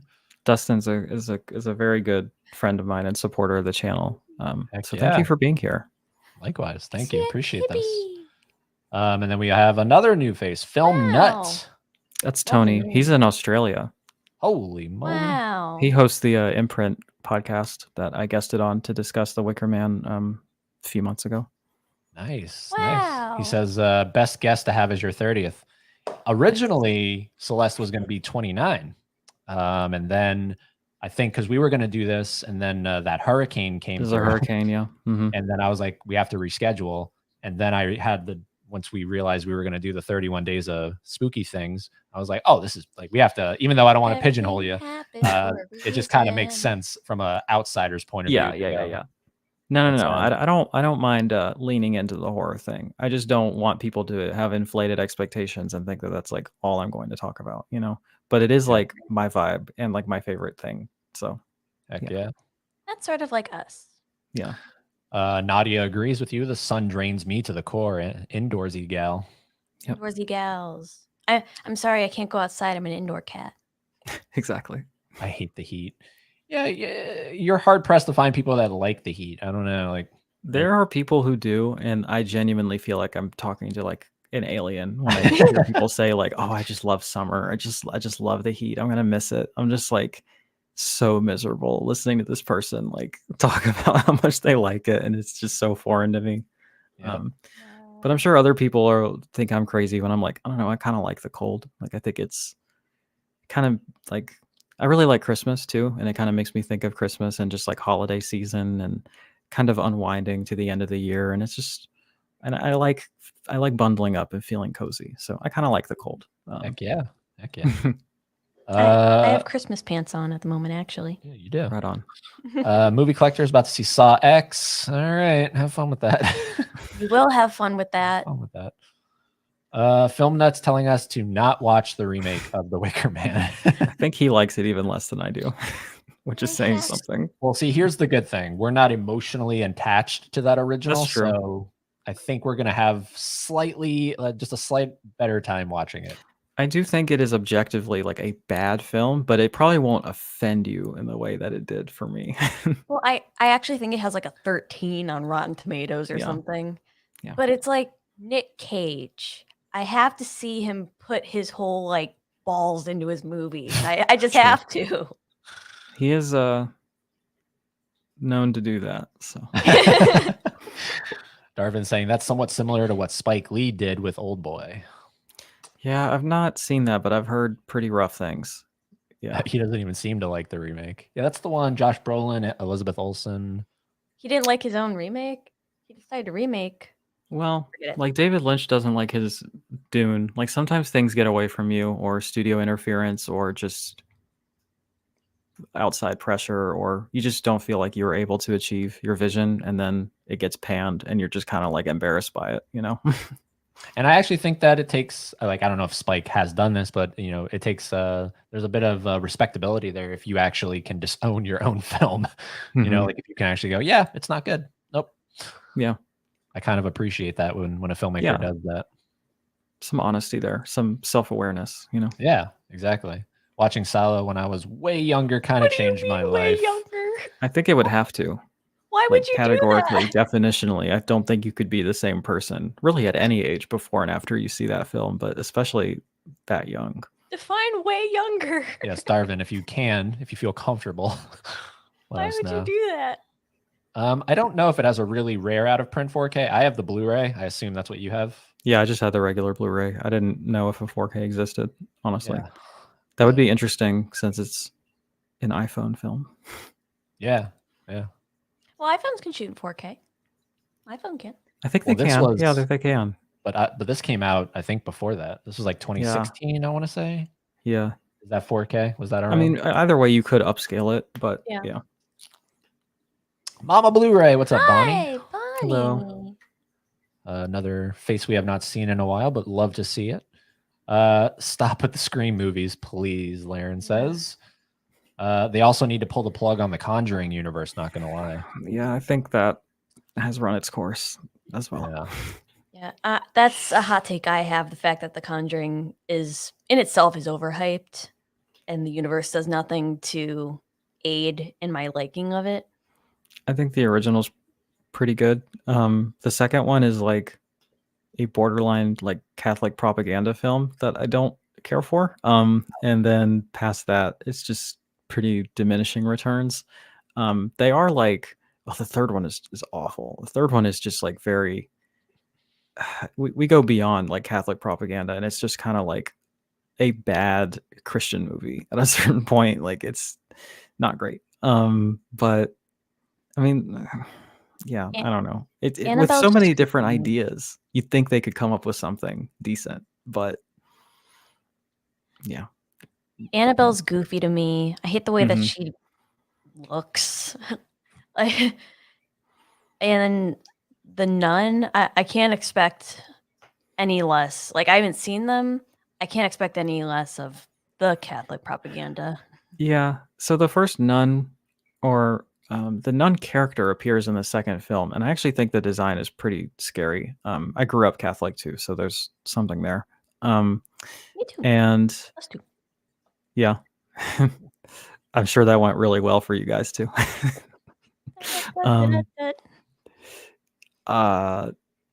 The nun film, like it's not good, but it was like watchable to me. And honestly, that's kind of how I feel about most of these Conjuring films, is that they're perfectly watchable while they're on, but they're not particularly good. And the more you think about them, the worse they get, I think. Yep. I think I saw a poster. I don't know if it's official or not, but the newest one, Last Rite, that'll be coming out soon. The Conjuring, The Last Conjuring Rite, 4. something like that. Yeah, Hmm. it's like it's the last one of the main continuity, I think. A tetralogy. Okay. I think isn't there another one? Like there's The Conjuring, there's Annabelle, there's The Nun. Is there something else? That's about it, I think. There was a La Llorona, Yeah. Oh, is that which it? was pretty bad. Yeah. Thank you, Dell. That's a very sweet comment. I really appreciate that. Aw. Smartest movie buffs we have later, guys. Aw, that's so Darvin, do you guys listen to Death Grips? If so, what's your favorite album from the band? Very like I listened to some of their stuff. I can't say I have a favorite. I just I just be listening to music. And I'm going to answer you very plainly here, Darvin. Please stick around. No. I think Have Darvin not. knows I listen to Death Grips, but she probably just wants to know my favorite album, which is Bottomless Pit. I think that was kind of the culmination of, like, sonically, like, a greatest hits of, like, all their best ideas kind of put in one record and, like, turned up to 10, and just kind of, it's just like all bangers. I love that album. It's probably my favorite. Although The Powers That Be Part 1 is really great too. That's like a really weird one that I really like.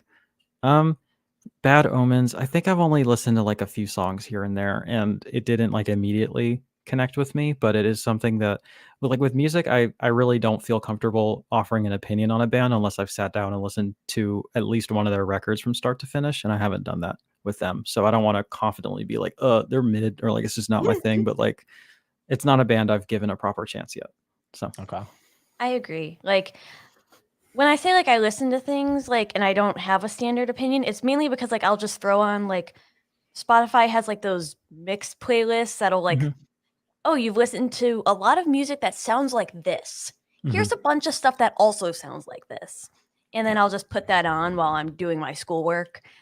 So like I'll look at my phone and I'll go, oh, that's cool. That's by them. But I won't actually like register, like, so I just listen to a lot of stuff, but what clicks is different.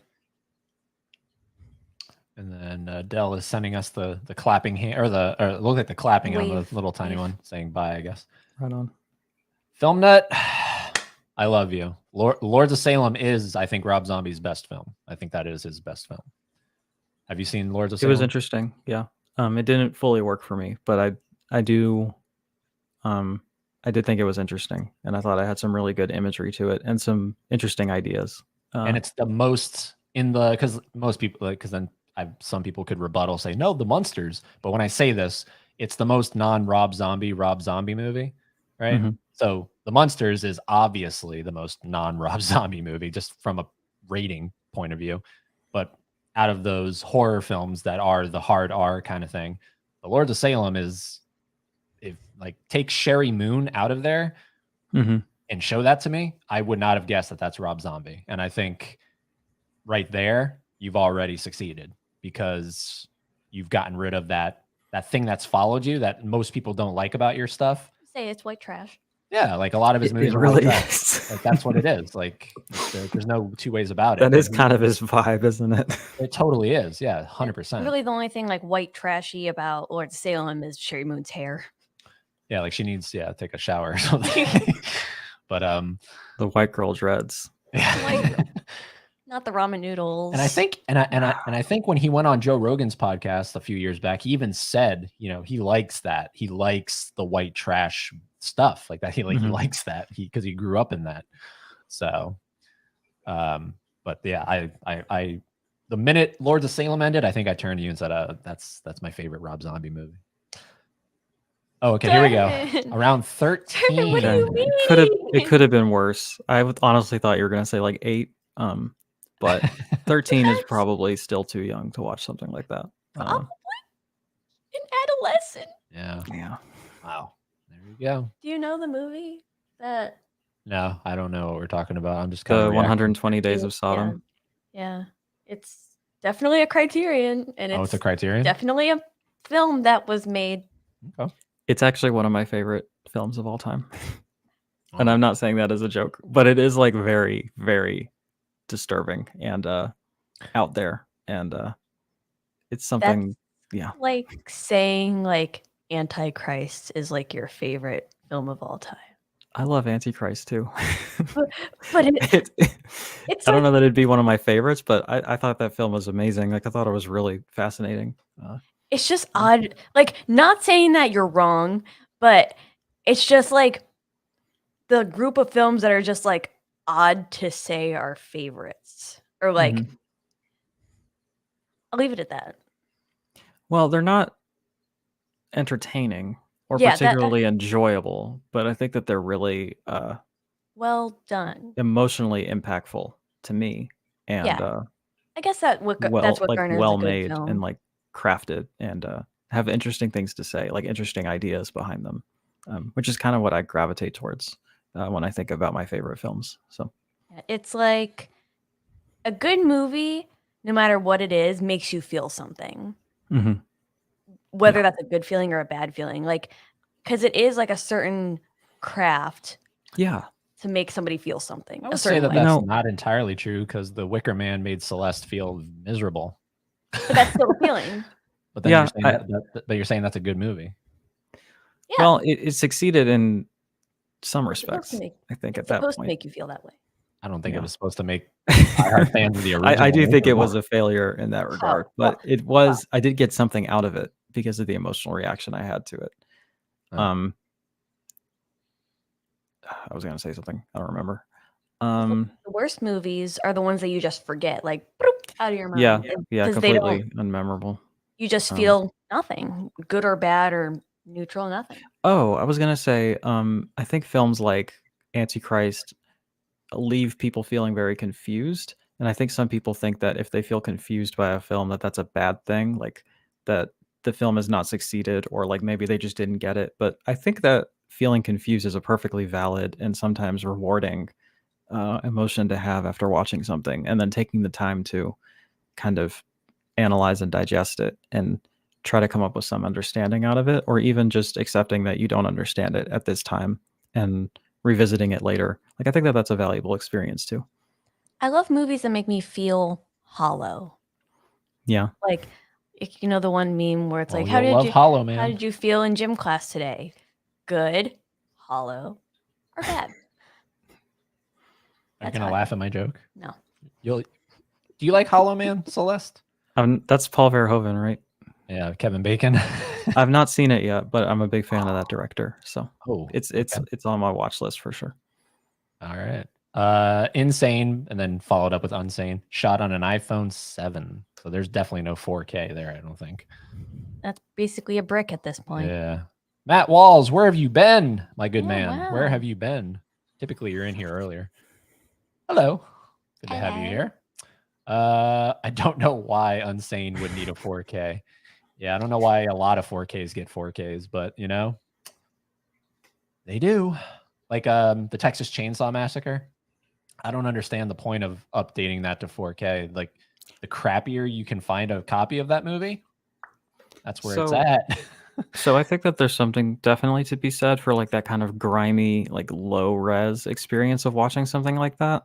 But I think the point of a good 4K should be to recreate the experience of watching a brand new 35 millimeter, or in the Texas Chainsaw Massacre's case, a 16 millimeter film print in the theater, making sure you capture like all of the resolution inherent to that physical form. And so I think that you can. I have the TCM 4K. I haven't seen it yet, but I've seen screenshots from it and it looks beautiful. I just really love the way that film grain looks, the way that 35 and 16 millimeter looks. And a good 4K that doesn't attempt to scrub that or whatever, that can recreate the most authentic version of that image. Yeah, I think it's really cool. I'm a big fan of it. So Obviously, the most prolific case of the scrubbing is the T2 4K. I've heard bad things. I didn't buy it and I haven't seen it because I was just heard that it looks really rough. Yep, it looks like when you go on StreamYard here actually, and it says "touch up my appearance." You click on that, and your whole face just becomes like polished. Silicone. Yeah, silicone, like a wax figure. Mhm. That's basically what they did. They touched up T2's appearance. Yeah. I understand why they do it. Like for the classic monsters, for example, like upgrading those to be like higher quality. Like that's what pisses me off. Like something like Texas Chainsaw, like I get it, but like and I understand like, preserving and cleaning up older film, but like that's why I have them on VHS because that's even shittier quality than like a DVD.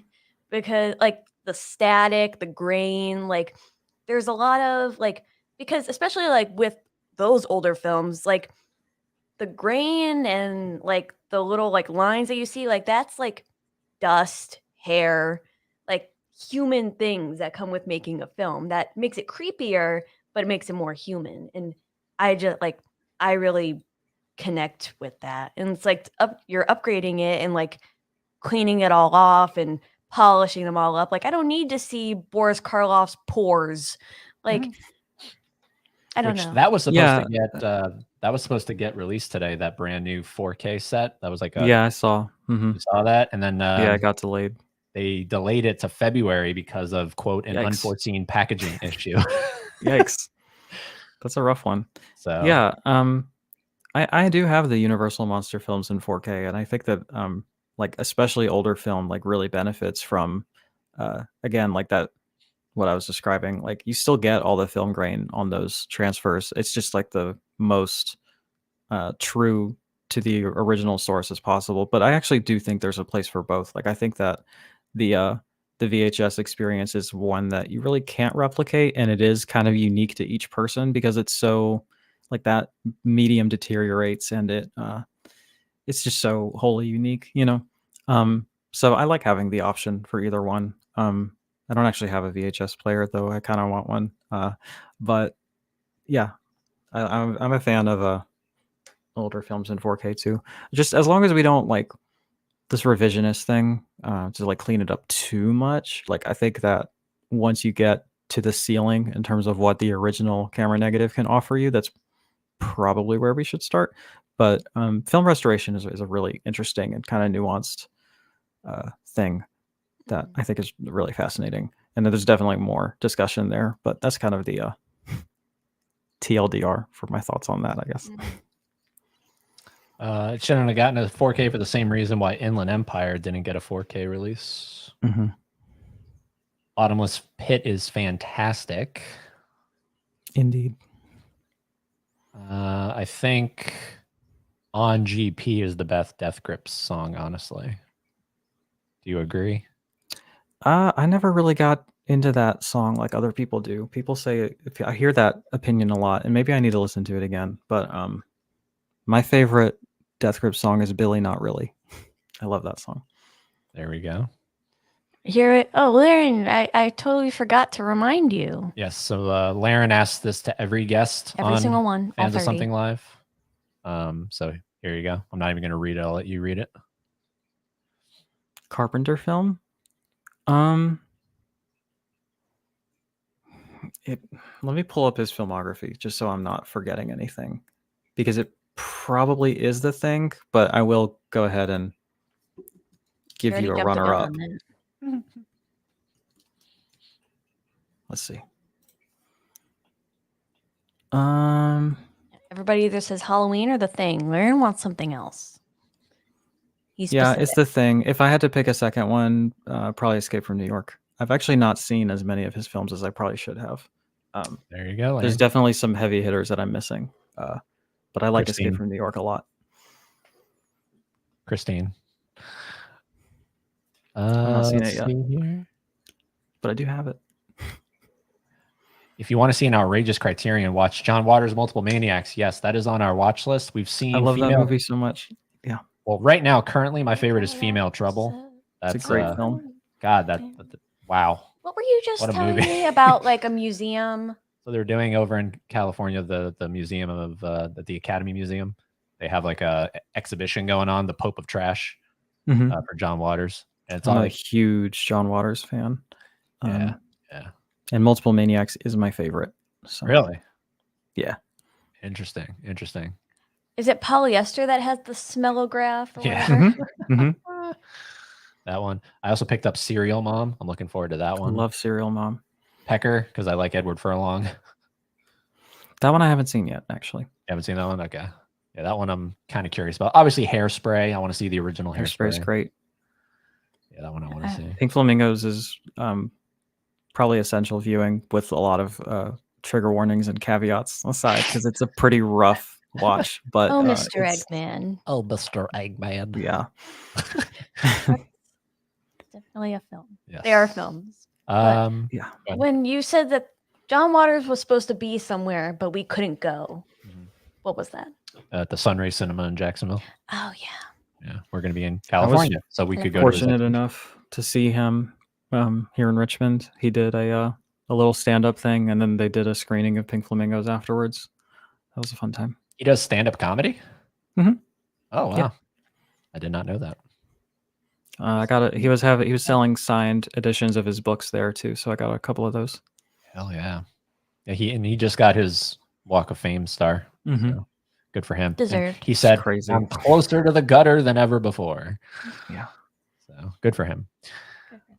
Uh, You have his Funko Pop. I do have his Funko Pop. Darvin says, "What's your favorite disturbing movie?" The Wicker Man's pretty disturbing. That's pretty surface level. I don't know. That ending is pretty damn disturbing. It might be Solo. I don't know. In terms of like the really, really extreme shit. Unless there's something really obvious that's not coming to mind at the moment. Probably that one. Yeah. Well, it's not And like it depends on your Human definition. Centipede. I like the Human Centipede, but not like that. No. Possession is like my second favorite film of all time, but I don't know that I'd call it like super extreme. It is disturbing, I think, though. So I don't know. Depending on your definition, we'll go with that. Yeah. Yeah. What would you say? Something like Society? Society is pretty disturbing. Yeah, society is pretty messed up.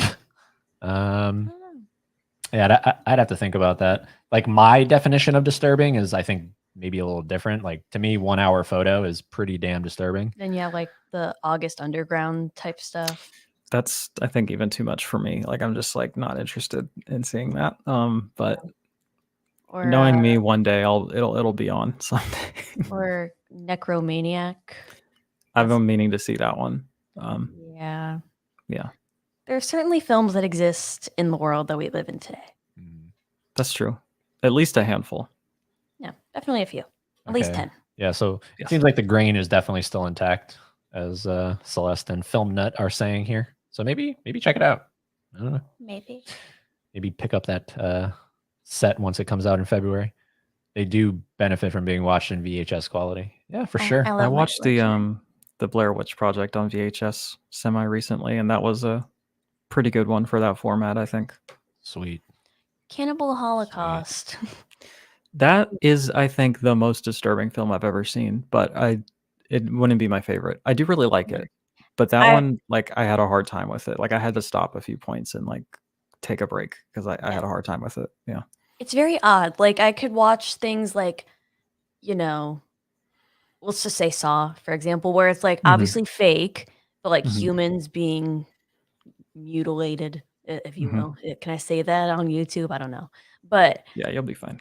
then like Cannibal Holocaust, although animals, real. And then that's where I get queasy. And I don't get queasy. No, so for that one in particular, the Blu-ray release has an animal cruelty-free version of it where it skips those scenes, and I purposefully did not watch the film until I had access to that because, like, really, sometimes you can't avoid it, but animal cruelty really is kind of like my line. Like, that's not something that I'm okay with. Like, it does like upset me like viscerally, but also it's like an ethical thing that I'm very opposed to. So It's yeah, like you but could see the even girl. Sorry. no, it's like even without that stuff though, it was still probably the most disturbing film I've ever seen. Like the rape scenes in that are really, really tough to sit Well, through. even just like the treatment of the people, Mhm. like the movie as a whole, like everything in the movie and outside of the movie, you know, with like them having to pretend that they were dead and people going like, are we watching a snuff film? Mhm. That's definitely a movie. No, it's not a movie. I don't deem it a movie. Escape from New York is a great answer, says Laren. And then Dustin wants to know if you've seen Prince of Darkness. I haven't. Yeah, he's one of those filmmakers where like every one of his films feels like it's an essential one, and so I do feel like I'm behind, and I need to catch up for sure. I'll take that recommendation to heart though, and I'll probably prioritize it. Yeah, we just watched that one. If you're listening to it while you're extremely depressed, says Darvin. Well, plenty of opportunities on my end then. Oh, that one hit close to home. Apologies. You gotta find the silver linings, right? Apologies if you've already said you are, but are you a vegan or a vegetarian? Yeah, I'm vegan. Okay. I have been for 10 years at this point. Wow. Nice. When I was 16, I was like, I'm good on that. and Yeah. I feel as strongly about it today as I did then. So Do you do like the plant-based meats and stuff, the Mhm. Impossible stuff? We actually had like fake beef tacos for dinner. Nice. I'm a big fan of all that stuff. I definitely don't avoid meat because of the taste. Let's just say that. Yeah. Like I don't think anybody really does that. I can But vibe I with think some it's vegan cuisine. yeah. I Like, think it's fun. The fake meats, they've gotten so good. It's like we can have our cake and eat it too, you know? exactly. Like, I vibe with, like, there's this sort of like, it's not a vegan shop, but it's very much like it has so many things like Mhm. vegan cuisine, and there's like mushroom jerky. Yeah. So like, and it was like a teriyaki sort of mushroom, like, so like the texture itself was like tough, Mhm. but and it tasted, pretty like similar, but not the same. Yeah. I vibe with it. Yeah. I think some people expect like an exact replica, and No. I don't think we're there yet. Like that's probably not what you're gonna get, except for like Impossible Meat, I think is really pretty close. But I think if you just kind of think of it as its own thing, I think it's That's what very I good, like on its own. And then I I didn't like vegan cheese at first, although this was 10 years ago. And then once I hadn't had cheese for a while, I tried it again, and it was like, close enough. I like this now. Oh, cheese. A vegan mac and cheese. Yeah. Mm. Double feature from hell. Also, wow, incredible. Nice. Huh. I don't know Yeah. how often he gets out to Australia, so that's nice that you got to see that. Heck yeah. Yeah. Yeah. I'm a little upset. We'll be over in California when he's pretty close to us that we could have gone to see him. But he's still fairly, I mean, like, I don't know how old he is, but in his 70s, but I mean, he looks Yeah, good. he's pretty spry, as they like to say. Ages like fine He wine. really does. The animal cruelty and cannibal, don't let me say the full word, just goes too far with it. Oh, really? I mean, even wow. the director said that he regrets it, so at least we're all on the same page there. YouTube doesn't let you say the full word. That's Yeah. interesting. That's interesting.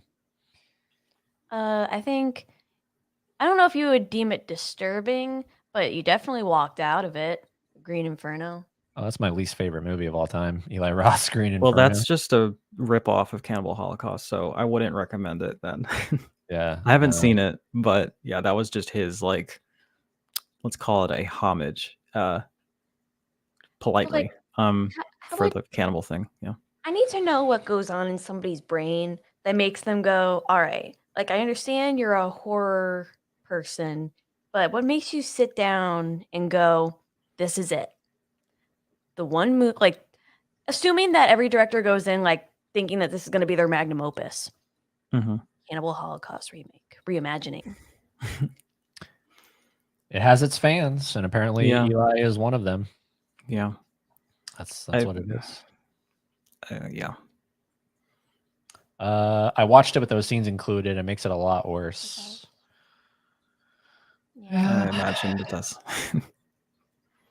Hey, nerdy film girl! I was just in your live stream earlier today. I'm late to the party. Are you looking forward to Maxine? Yes, very much so. Yeah, for sure. Yeah. I was a big fan of both of the first two. I prefer X a little bit, but Yes. I think they're both great. So yeah, I think X is the stronger of the two. I You like Pearl better? I prefer Pearl. like I Pearl think better? because of the time period, Mhm. and I mean that big monologue that goes on at the Yeah. kitchen table. Yeah. That stands out. Yeah, I think X had more interesting ideas that it explored, and I also really like the dual performance from Mia Goth. I think is honestly maybe more impressive than her performance in Pearl, but I do really, really like Pearl a lot. Like it's really kind of splitting hairs because I think they're both so great, but Have you seen Infinity Pool? not yet. I've been meaning to, but I'm a big fan of the director, so and that kind of thing. I'm really looking forward to it. Just haven't gotten because there was like a lot of weird stuff with like the uncut version, and then we finally have a 4K of the uncut version, so I'm just kind of waiting to get a hold of that to watch it the right way. I missed it when it was in theaters, so Yeah, I heard things, not necessarily good, not bad, but I've definitely heard things about it. That's all I'll say.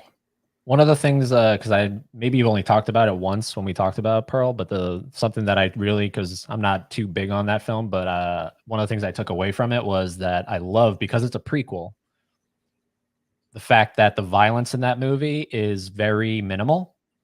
And to me, that makes sense when you're making a prequel to a movie about a killer, because why would the prequel be more intense than what I just watched that took place further down the road, kind of thing? Like a good example is the Texas Chainsaw Massacre remake in 2003, and then that prequel that came out in 2006 is like 10 times more gruesome than the original was. And to me, that doesn't make sense, because you're killing stuff, right? Like that's the beginning. Why would it be? Why would you peak so soon? Yeah, why are you peaking at the beginning and then your end is like very lackluster kind of deal? So I actually really like that. I don't know if that was intentional from Ty West, but Pearl is very subdued with the violence. You don't see a lot of the violence compared to something like X, and I was very appreciative of that, because to me that just makes sense. The prequel should be less violent. So I never thought of it in that way, but that's an interesting idea for sure. yeah, I don't know. To me, it just makes sense. Much respect for vegans, says Horror and More. I hope to successfully accomplish it one day. Shoot Is me a there like DM if you want. I'm always open to help people with that. I was gonna say, is there like a tip, like the number one tip you would give someone that wants to try to? Yeah, I'd convert? say if it's something that's intimidating for you, don't feel like you have to do it all at once, and also don't feel like you have to be perfect, because you will make mistakes. And like even now, like it still happens where I'll buy something that's not vegan on accident, or I'll find out that something I thought was vegan wasn't. Just kind of allow yourself that grace to make mistakes and adjust as needed. But if it seems too it's better to work your way up to it and stick with it than it is to do it all at once and then fail, right? So I think like finding different, maybe a meal a day that you want to switch out, or maybe just like slowly phasing out, like as it runs out in your fridge or something. Like when you run out of cheese, switch it out, or like when you run out of milk, switch it out, whatever it is. Also, just like make sure you take a B12 supplement. Make sure that you have an idea as to some recipes that you'd like to make. It's a big transition and it's a lot that goes into it. But I think once you get the hang of it, like it's just how I live my life. It's just second nature. So, but yeah, the main thing I think is like don't feel like you have to do it all at once, and don't feel like you failed if you make a mistake. It's okay. Like you can keep going. It doesn't reset. So. Yeah, that's a good way to put it. I can't tell the difference with Impossible Meat. That's like making a Martyrs remake. Oh, wait. And then Horror and More. Good tips. I'll follow through with that. And there we go. Like I like to say on every FOS Live, when we reach the end of the chat, that usually means it's the end of the show, because it seems like and we've gone past the time I told you that we'd like to keep it around, so it's perfect. This is a good spot. We're gonna have to have some dinner here shortly. So thank you, Celeste, for being our 30th. Of course. This was a lot of fun, and I have to let Fee out of the baby go jail. let Fee out. Thanks to all three of you. This has been fantastic. Have a great night, everyone. You too, Laren. I'm gonna make you full screen here again. Obviously, if you just want to let us know not where to find you, because that is linked down below if anyone wants to check you out. But if you have anything exciting you'd like to share about upcoming videos or anything like that, the floor is yours. Thank you. You can find me here on YouTube and on TikTok and on Instagram at Celeste La Cabra. You can find me on Letterboxd at letterboxd.com/inhumanecstasy. And I am on Patreon as well. I've tried to really push that lately. You get a lot of cool benefits if you sign up there. I do at least 3 patron exclusive videos every month over there. People at the highest tier get like custom made, very aesthetic postcards, like kind of handmade by me. And there's a Discord community as well. There's a lot of cool stuff going on over there. But of course, it always just helps if you want to just pop over and subscribe to the channel, check out a few videos. If more in-depth discussions on cult and art house films sounds like the sort of thing you would enjoy. come hang out. There we go. Perfect. The last couple comments here from Darvin. Good night, everyone. Thanks, Darvin. Thank you for coming on over, Darvin. And Film Nut as well. Thank you so much for the show. It was great. Can't wait to watch more content from you. And I'm assuming that's going right towards you there. So I think that's going towards you because Tony watches all my videos. So I think that one's for you. It'll be for all of us because we'll probably continue to watch your stuff. So. Yeah. But just stick around. We'll do a formal goodbye once the show's over. Cool. But we'll be back. This is day 3. We have, I can't math. We have 20 some odd more days left to go. 28? Yep. That's it. I can't do it either. So tomorrow, day 4 is our Spirit Hall number 3. I think it was number 3. Yeah. Right on. Not to ask you one last question here, but you go to Spirit, I assume. Probably try to go at least once when it comes around. I found some cute socks there last year, so I don't know. Nice. This You haven't is usually been yet? something, right? No, I haven't been yet this year. Okay. Dustin, thank you so much. Great show. Good night, all. But yeah, so tomorrow is our 3rd haul from Spirit. So look forward to that and Right on. more stuff coming up here. I know FOS Live 31 is going to be with Terrell from the Overlook Theater. So Oh, nice. we're just trying to get that scheduled. So look forward to that. We'll be back tomorrow, everybody. And until then, there's one thing you have to do, and that is keep being fans of something.